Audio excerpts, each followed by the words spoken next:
Eu sei que já tá no dia 15, né? Já estamos no meio de julho, mas eu não falei a respeito dos lidos em junho e assistidos em junho, muito porque ficou uma semana aqui sem vídeo, porque eu fiquei doente, enfim.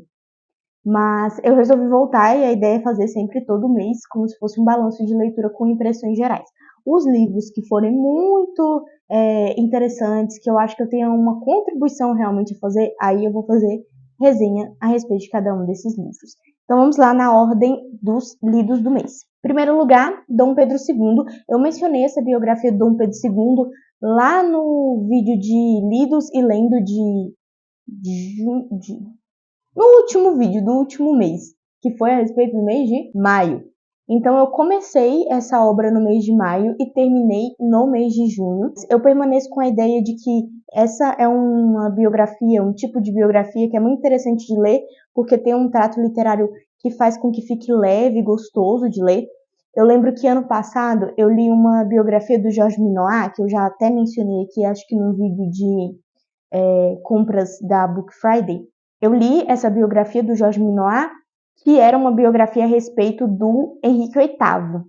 E aquele é o tipo de biografia, assim, super densa, em que se joga mesmo informações uma atrás da outra. Eu lembro que demorou meses para eu terminar de ler, porque tem um peso, assim, a leitura, sabe? É um texto mais truncado. Agora, esse Dom Pedro II, desde que eu li do Stefan Zweig, a biografia da Maria Antonieta, eu nunca mais tinha entrado em contato com uma biografia tão boa, assim, de ser gostosa de ler, de parecer uma história mesmo. Então, esse é o caso aqui. Eu não gostei de certas partes, mas por uma questão pessoal mesmo, porque o meu interesse não é na figura política ou no que ele fazia, assim, que fosse puramente político, sabe? Então há momentos, principalmente nas vésperas da Guerra do Paraguai, em que o Paulo Resutti se debruça bem sobre essas questões, o que levou à guerra, e ainda até sai um pouquinho da figura do Dom Pedro II, ele não trata tanto assim da figura do Dom Pedro II, porque o foco dele vai ser nas questões geopolíticas.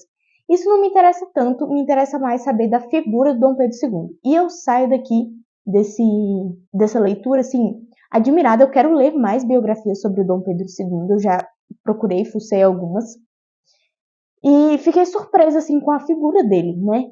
A gente sempre fica surpresa que a gente não sabe nada das figuras que moldaram esse país, mas para além daquilo que muita gente fala quando vai falar dessa obra, que são sobre, enfim, as benesses que Dom Pedro II fez pelo Brasil culturalmente, no âmbito da educação, né, os colégios que ele inaugurou, que ele cuidou, enfim, além de tudo isso, eu também vi um pouco da questão de um conflito de um homem com a vocação que ele tem e com a obrigação que ele tem, sabe? Então ele tem essa obrigação estatal, ele não gostaria de estar no Brasil. Dá para ver assim claramente que, por mais que no final da vida, quando ele é exilado, ele fala muito que perdeu a pátria, que ele amava a pátria, não sei o quê, e realmente pode ser que ele amasse, mas ele não gostava da ambientação do Brasil. Ele era um cara solitário, porque a gente não tinha uma elite é, tão rica em conhecimentos, que amasse tanto conhecimento quanto ele. Então, ele se sente um pouco perdido. Tanto é que ele ama estar na Europa, né? Quando ele viaja para a Europa, ele ama aquele ambiente. E depois, para voltar, é uma coisa terrível para ele. Então, você vê um conflito, assim, de um homem que, às vezes, deixa o lado emocional ceder, sabe?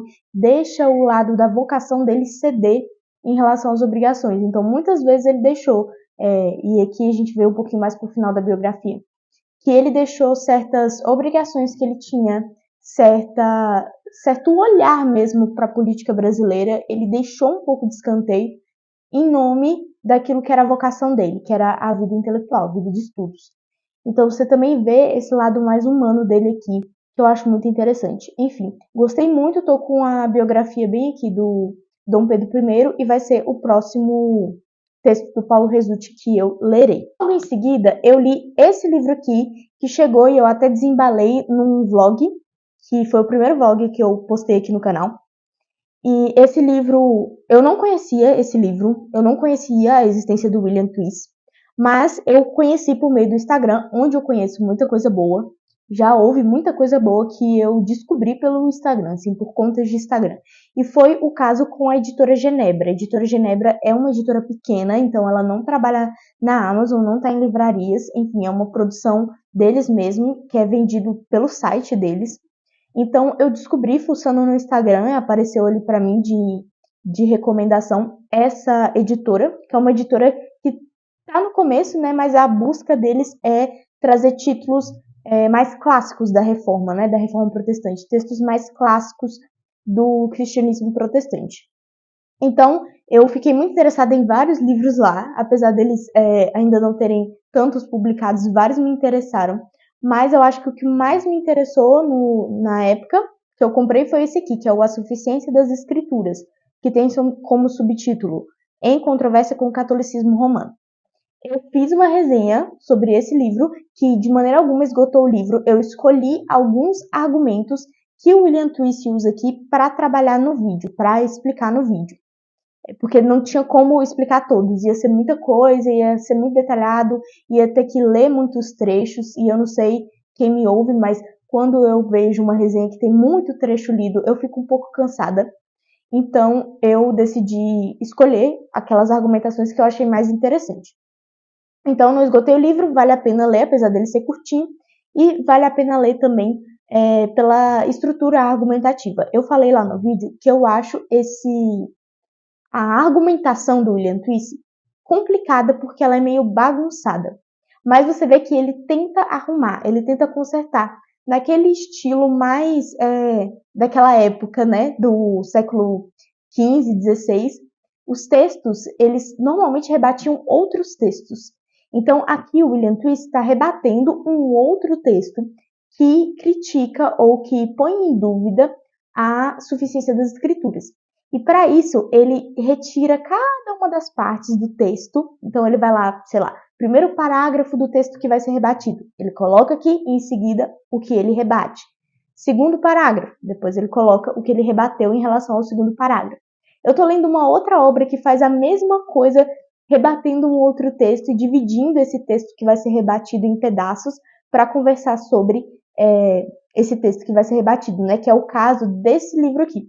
O Sobre Predestinação, do John Knox. Ele também está rebatendo um outro texto. Esse livro, eu vou conversar com vocês sobre ele no próximo vídeo de leituras do mês.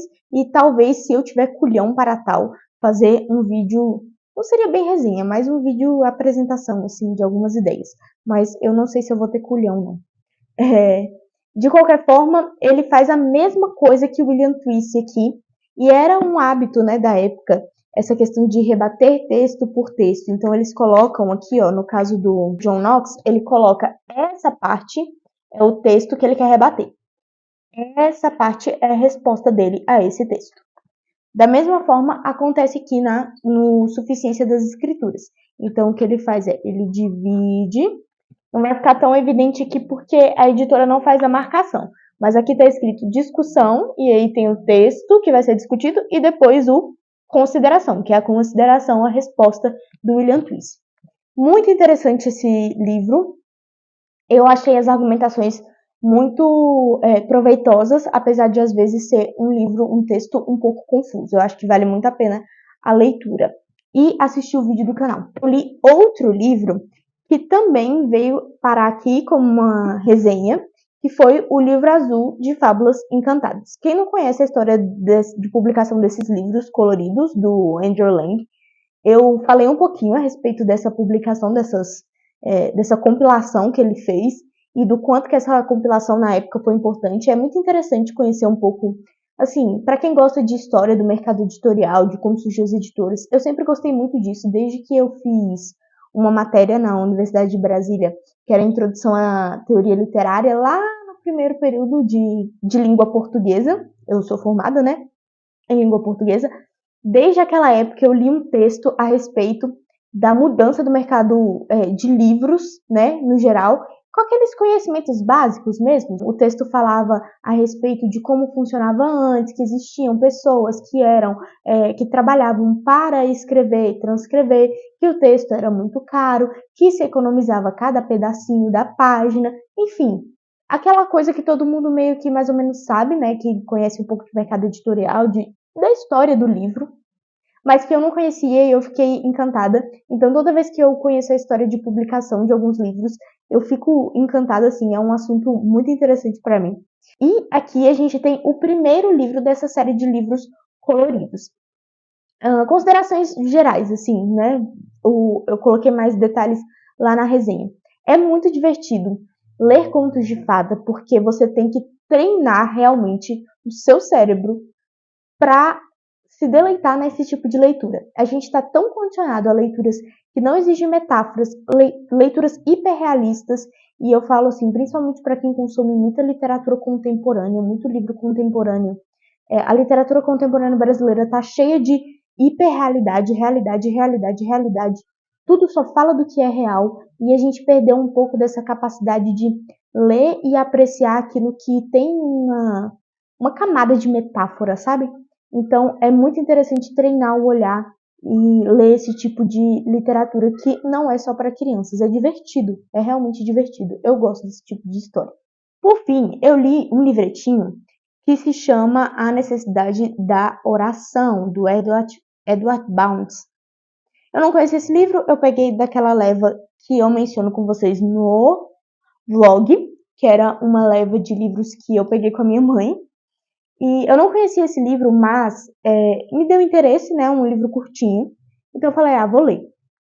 Quando eu comecei, eu achei certas afirmações, eu fiquei, nossa, mas isso, será que isso tá certo? Até hoje eu fico pensando no embasamento de certas afirmações aqui. Mas, fato é que isso deixa claro que esse livro me causou um certo incômodo, mesmo ele sendo pequenininho, ele me causou um certo incômodo. Mas não um incômodo assim de achar ruim. Não é ruim, eu não estou não recomendando esse livro. Mas é um incômodo de se ver de cara com as suas próprias, com as afirmações que você tem na sua mente, sabe? A respeito de certas coisas. Às vezes você nem pensou sobre aquilo, sobre aquele assunto, mas você já tem um conjunto de informações na sua mente de que é aquilo e pronto, e acabou. Então, eu senti um pouco disso, assim, eu me senti afrontada em certos momentos dessa leiturinha. E bem quando eu terminei essa obra, eu acho que foi um dia antes de eu terminar esse livretinho, que eu li bem devagar, fui apreciando, capítulo por capítulo, são capítulos pequenininhos, né? Bem nessa época, um dia antes de terminar, eu assisti a um documentário aqui no YouTube que chegou até mim por uma indicação do Thiago Cavaco. Então eu sigo o Thiago Cavaco, que é um pastor português, e ele mencionou esse documentário e me interessou muito, porque ele falou alguma coisa do tipo, é impressionante como eu, um pastor batista reformado, eu chego, assim, reflito muito e vejo o quanto que estou longe da prática cristã das mulheres pentecostais no Brasil. Ele tem uma certa relação com o Brasil, né? Conhece um pouco da cultura evangélica brasileira. E aí eu fiquei interessada por causa dessa chamada, né? E fui assistir. E, gente, que negócio absurdo. Quem fez esse documentário está de parabéns. Porque, assim, é um documentário lindo, lindo. E um documentário interessante para pessoas como eu. Assim, para qualquer um vai ser muito proveitoso, é lógico. Mas para pessoas como eu que são, assim, muito ligadas a essa coisa da vida de estudos e que às vezes podem se perder um pouco pensando que a sabedoria provém unicamente disso. E que, portanto, aquelas pessoas, aquelas mulheres do interior, que muitas vezes têm uma espiritualidade, uma fé menos calcada na razão, no entendimento racional, na busca no conhecimento teológico, né? É claro que isso não abalou as minhas convicções a respeito do quanto que é importante o estudo para o aprimoramento e crescimento da fé. Isso aí, para mim, é inegável. Mas é muito interessante você ver que não é porque você lê um conjunto de livros que você é mais sábio, tem uma sabedoria, uma fé maior, uma sabedoria em relação ao conhecimento das crenças cristãs, né, da doutrina. da vida cristã, às vezes você não tem todo esse conhecimento, né? E aí a gente conhece, quem conhece um pouco mais de pesquisa em relação aos evangelhos, sabe que há muitas pessoas que conhecem muito dos evangelhos, muito. E que mesmo assim, conhecem assim academicamente falando, né, fazendo trabalhos, já traduziram, fizeram estudos, mestrado, doutorado, etc. E mesmo assim não tem uma crença convicta. Na verdade, são pessoas que não conseguem não duvidar de tudo, né, de tudo que vem. Isso faz com que elas pensem que a racionalidade delas é a coisa mais importante, que a racionalidade delas consegue aprender todas as coisas, ou aprender as coisas na sua totalidade. E não é bem assim. Então, esse foi um documentário muito bom que eu assisti. Assim, valeu muito a pena. E exorto todo mundo a assistir esse documentário. Eu terminei aquela série que eu mencionei no último vídeo de assistidos do mês, que é O Problema dos Três Corpos. E assim, tudo mudou para mim com relação àquela série, em relação ao vídeo anterior. Eu tava mais ou menos no meio, assim, no começo ou no meio, não me recordo em que etapa da série eu estava. Eu já tenho uma resistência natural a assistir série, porque, assim, nada termina, gente. Nada termina. Então, assim, ou as coisas são eternas, e aí você fica assistindo milhares de temporadas, ou elas são simplesmente apagadas, excluídas, não dão continuidade, não fazem nem uma temporada de finalização, só pra ter um final da história. Então, eu já não assisto muita série por causa disso. Meu negócio é minissérie, que eu sei que vai ter um final. De qualquer forma, eu fiquei animada no início daquela série, mas eu percebi que não era aquilo que eu estava imaginando. Eu não li, tá, gente, a sinopse, então eu não sei se na sinopse já existia essa ideia. Mas era uma série sobre uma coisa que de repente se tornou uma série sobre outra coisa. E aí descambou para um negócio de aliens. Eu não gosto de nada sobre aliens.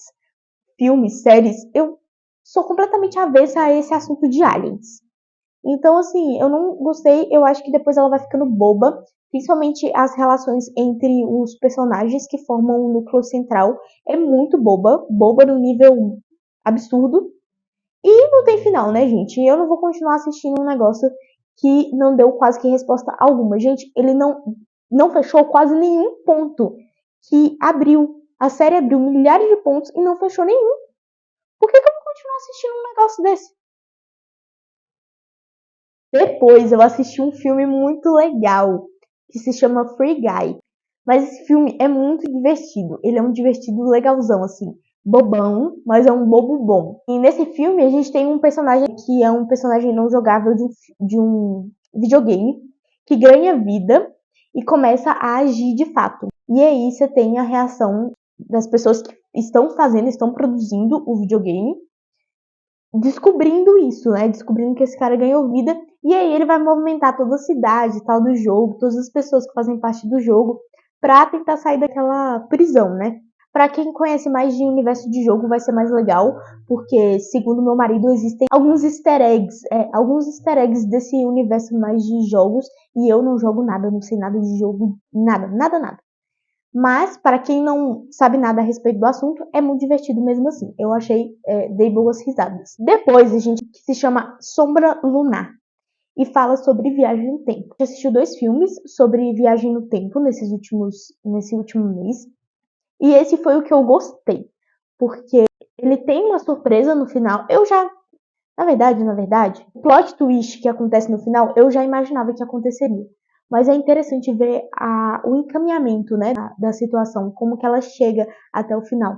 Mas é muito interessante porque tem essa ligação entre viagem no tempo e uma coisa que eu amo, que é esse gênero mais de investigação criminal. Então a gente está tratando de um crime, investigando um crime, e esse crime vai começar a se repetir. Na verdade, não é esse crime. A criminosa vai começar a aparecer ao longo da história, né? Da história do personagem principal, que era um policial. Só que ele matou ela, né? Ele matou ela da primeira vez que a encontrou. Então, ele fica se perguntando o que está acontecendo. Eu achei que não ficou confuso demais, acertou o ponto em relação às viradas, né, do filme. Não é um filme cansativo, então, assim, eu gostei bastante. Diferente do segundo filme que nós assistimos a respeito de viagem no tempo, que se chama Coerência. Esse filme é extremamente confuso. Eu não entendi nada. Eu não vou dar spoiler a respeito da questão, mas assim, existe algo além de viagem no tempo dentro dessa história. Eu comecei a assistir porque queria outra coisa sobre viagem no tempo, achei uma indicação e era um filme assim de uma produção parece de baixo orçamento, bem simples, um conjunto de amigos dentro de uma casa num dia em que vai passar um cometa, se eu não me engano, e eles estão lá dentro da casa, cada um com as suas peculiaridades, com as situações de vida que eles vivem, não sei o que, né? As dificuldades de cada um, os segredos de cada um. E a gente tem uma relação com viagem no tempo em relação a esse cometa que vai passar. Mas, gente, fica muito confuso. Eu só entendi quando eu fui pesquisar na internet a respeito do final, assim. E ainda assim, a explicação que eu encontrei não me foi satisfatória. Eu acho que essa explicação, assim, ainda falta pontos. Eu acho que não é isso. Assim, é tão confuso que eu acho que ninguém entendeu. Eu acho que todo mundo finge que entendeu esse filme, mas ninguém entendeu. Então, eu não gostei muito. Eu achei que os personagens também não são bons personagens. E ainda mais quando você descobre o que tá acontecendo, você percebe que, na verdade, você não conhece nada daqueles personagens. Você não conhece nada de quem eles são. Então, não tem como você ter nutrir nada ali. Então, assim, pra mim foi muita confusão e nenhum resultado plausível, sabe? Em seguida, nós assistimos Êxodo entre Deuses e Reis. Eu acho que é esse o nome do filme. Com o Christian Bale, que faz Moisés. Eu achei esse filme muito arrastado. Extremamente arrastado, gente. É um filme que tem, assim, 3 horas de duração e que tem uma barriga gigantesca. Uma barriga, digo assim, tá aqui seguindo no ritmo do filme, aí de repente ele... Como diria a Tatiana Feltrin, tem muita gordura. Tem uma parte ali que demora muito para desenvolver. E eu acho que era um filme que poderia ser muito menor. Mas, assim, para além disso, é um filme que tem uma produção legal. O Christian Bale tá bem. Mas é aquele filme bem, assim, pondo em xeque a história de Moisés, né? Ele não é um filme, assim, cristão. Não tem nada disso no filme. Mas é um filme bonito. De qualquer forma, mesmo sendo bonito, ele introduz umas certas coisas que eu acho que são meio prejudiciais. Além de ser muito arrastado. E por fim, nós assistimos uma série, uma minissérie, que se chama Clickbait e tá na Netflix. Então, ela é uma série que eles colocam lá como thriller. Não tem nada de thriller, é um pequeno suspense, mas ainda nem chega a ser assim super suspense, não. É uma série bem leve. Eu não entendi por que a Netflix colocou thriller como o gênero dessa obra. Mas enfim, a gente conhece então um personagem que está casado, ele é casado, ele tem 2 filhos, ele tem uma vida feliz, tudo mais.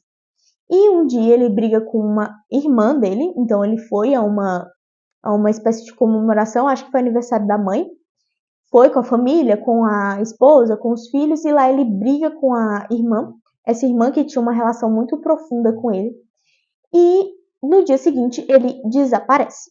E a gente fica se perguntando o que aconteceu com ele. Até que, em determinado momento daquele mesmo dia que ele desapareceu, aparece lá na internet um vídeo desse homem ensanguentado com uma placa dizendo: eu matei uma mulher. E a placa seguinte diz que se houver 5 milhões de visualizações naquele vídeo, ele seria morto, né? Então, eu morrerei, era alguma coisa tipo, morrerei quando esse vídeo chegar a 5 milhões de visualizações. E aí o vídeo viraliza, vai indo, e ele realmente é assassinado. Esse homem é assassinado. Só que aí a gente fica com essa pergunta, né? Se ele matou ou não uma mulher, porque ele aparece com essa placa. E no final das contas, a gente tem, assim, eu consigo contabilizar 2 reviravoltas, a gente passa por 2 reviravoltas ao longo dessa série, que me pegaram, assim, completamente surpresa. E você chega, assim, a questionar se ele matou a mulher, se ele não matou. Aí, em certos momentos, você tem certeza que ele matou uma mulher, em outros momentos, você tem certeza que ele não matou. Então, uma coisa assim, que eu achei muito bem trabalhada. Em relação ao suspense, foi bem trabalhado. É isso, gente. Então, esses foram os assistidos e os lidos do mês de junho. e vamos fazer dar certo que na primeira semana de cada mês eu tentarei colocar o vídeo em relação ao mês anterior. Não deu certo esse mês, a gente atrasou um pouco, mas nos próximos meses vai dar tudo certo e a gente vai conseguir seguir. É isso, pessoal. Se vocês gostaram do vídeo, deixem um like e se inscrevam no canal e assistam os outros vídeos de resenhas que eu coloquei aqui. Eu particularmente gostei bastante da resenha do livro azul, né, do livro de Fábulas Encantadas, de organização do Andrew Lang. Eu achei que ficou muito bem trabalhado aquele vídeo, muito com informações que eu não encontrei em outras resenhas. A minha ideia é essa, colocar resenhas cujas informações você não encontra tão facilmente em outras resenhas, para não ser uma mera repetição daquilo que já é dito aqui por outras pessoas que trabalham no YouTube falando sobre livros. É isso, então até o próximo vídeo, até semana que vem. Tchau, tchau.